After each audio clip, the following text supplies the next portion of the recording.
GPI 어드바이저입니다. 저희가 오늘 준비한 내용은 미국 금리 인하 확률이 한 번, 두 번, 세 번까지 지금 변하고 있는데요.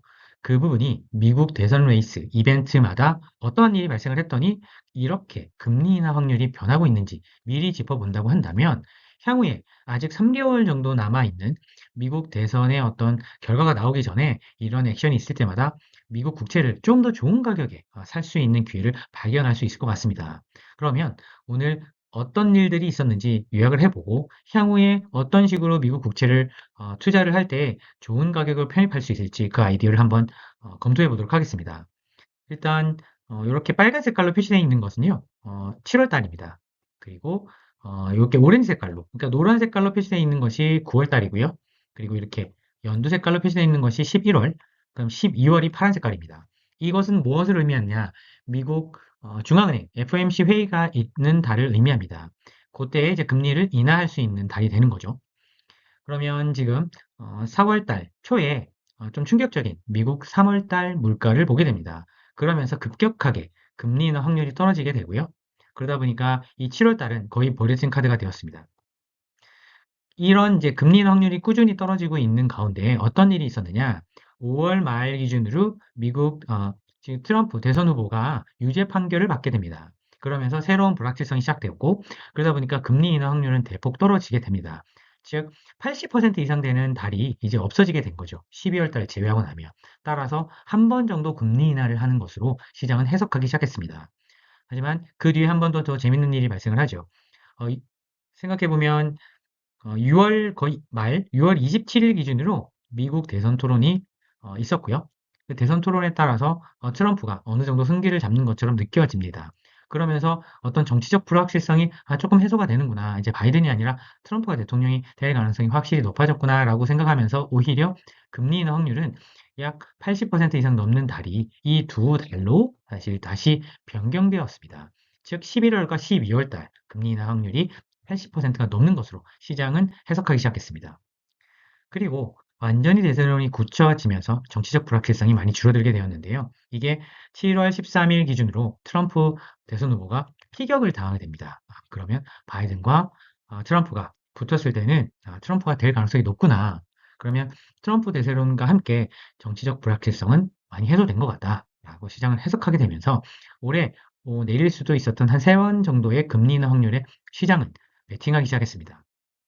하지만 지금 21일 날 기준으로 생각해 보면 바이든 현 대통령이 대선 레이스를 포기하게 됩니다. 그러니까 뉴 페이스가 나타나게 된 거죠.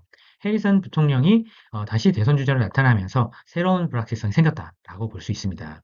그 부분은 다시 이제 금리 인하를 방금 말씀드린 것처럼 이때 보셨던 것처럼 불확실성이 나타나게 되면 금리 인하 확률 자체가 다시 변하게 됩니다.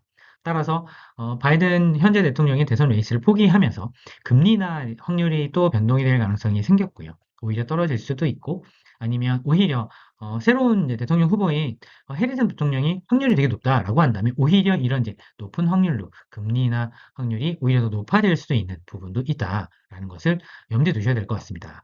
그러면 요약하자면 결론적으로 이번에 대통령 후보가 바뀐 것은 새로운 불확실성이 시작은 맞다. 하지만 이런 것들이 둘 중에 하나로 대세론이 굳어진다라고 한다면 금리 인하 확률은 높아질 것이다. 반대로 박빙이다.